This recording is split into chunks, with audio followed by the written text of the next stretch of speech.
Simon and Lisa Thomas, husband and wife, set off to ride their motorbikes around the entire world. Both of us have agreed that we have lived more in the last 2.5 years than we ever thought we'd live in a lifetime.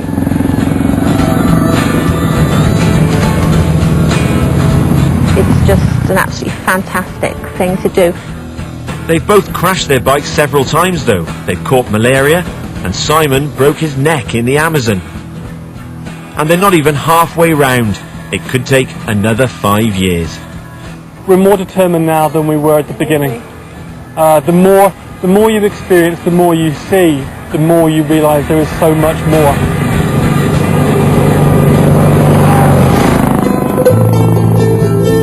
Another week, another country, this time Argentina. At the moment they're in the Midwest. They're heading out into the Andes Mountains, aiming for a beauty spot called Puente del Inca. Okay, now we've just left Mendoza. I think we're about here now. And we're going to continue on up this road towards the thermals and find a place to camp. And then we'll carry on down tomorrow to Uspallata, and then from there onwards we'll get closer to Aconcagua, to Punta del Inca.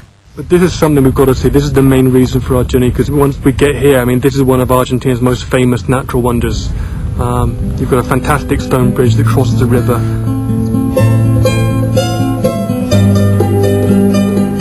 Simon and Lisa were well off back in the UK. They were running their own businesses. They had no children. They decided to pack it all in and follow the round-the-world dream. They set out on their trip back in May 2003. Since then, they've been to Norway, through much of Europe, through Spain, toured most of Africa, before crossing the Atlantic to Brazil.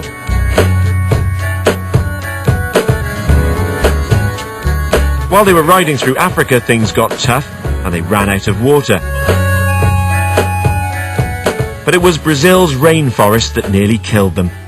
They were riding on worn-out roads and tracks miles from anywhere. The bridges were badly broken and Simon fell off one. I remember coming off the bridge and physically being thrown by the weight of the bike. I thought, this is it, the bike's going to come down on top of me. So I think at some point I drew my hands back in, and at that point I simply hit some logs, some earth, but I impacted directly on the top of the head. Over the next few days, Simon kept passing out regularly from the pain. He lost the feeling in his left side, but it was another 3 weeks before they got out of the Amazon to a hospital, where the news was bad. Your neck is broken, it's also dislocated, and we don't know how you've managed to ride for 23 days to get here. Had your vertebrae moved another 1.5 millimeters, you'd be dead or paralysed. He'd been very lucky. An operation to insert titanium screws in his neck was a success. But then, as Simon recovered, Lisa was rushed into hospital herself. The day that Simon was due to be released, I fainted in his hospital room. I hadn't been feeling too well, and I was diagnosed with full-blown malaria, and I spent 6 days in hospital, and he was on his own. With that, most people would have gone home. Simon and Lisa are carrying on. They're totally on their own, and it's important they get on with the people they meet. San Pedro, tienen que ir a San Pedro, eh? San Pedro. San Pedro, tienen que ir a la... Being able to interact with the locals of the country you're in is one of the most important things for us on this trip. Porque de noche hace tanto frío en el desierto.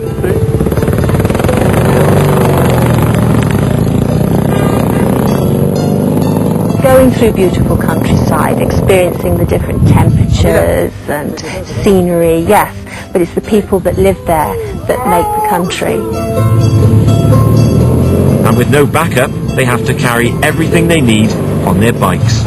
This one is my wardrobe and library. This one over here I carry all the food stuff, saucepans, tins of food. These 2 bags on top are water bags. I carry my house with me. Tent, sleeping bags, towels, wash bags, etc. A lot of people don't realise how much preparation goes into this kind of thing, even before you've left your home. The upside of that is they never need a hotel. Tonight, they'll be camping high in the Andes, miles from the nearest town.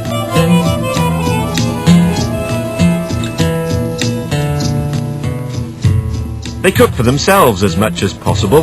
They've learnt they need to watch their diet. I think we eat quite well.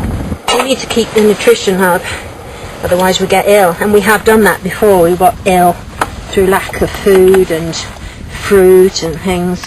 Because if it's not in the country, it's not available, you can't buy it. I do miss my kitchen. But it does make you realise what little you can make do with.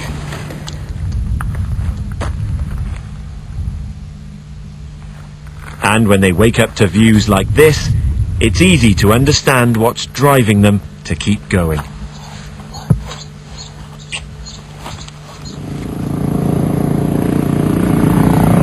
It's back onto the tightly winding mountain roads. There's another day and a half's ride to Puente del Inca yet.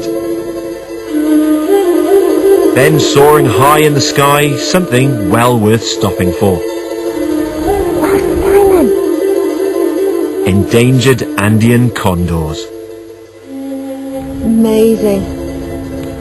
I didn't think we'd see them. I really didn't. And we saw three. Three altogether. It's wonderful.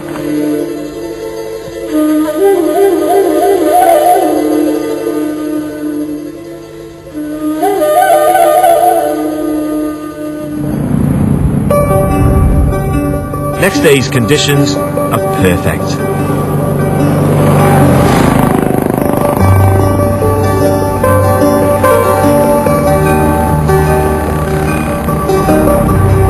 They're on the last stretch through the Andes to their goal of the Puente del Inca.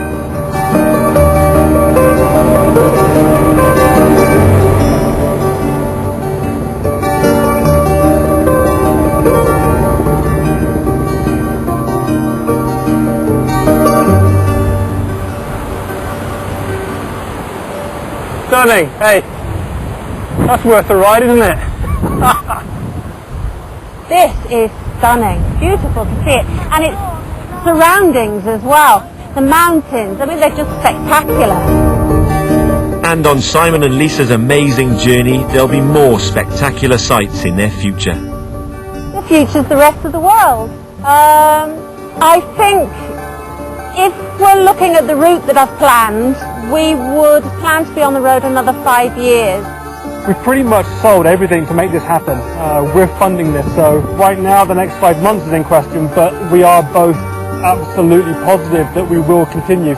We're more determined now than we were at the beginning.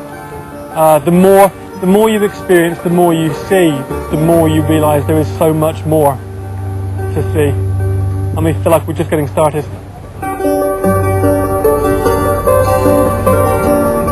It's incredible to think they've been through so much already, and they've still got more than half the world to do. 40 countries down, 80 more to go.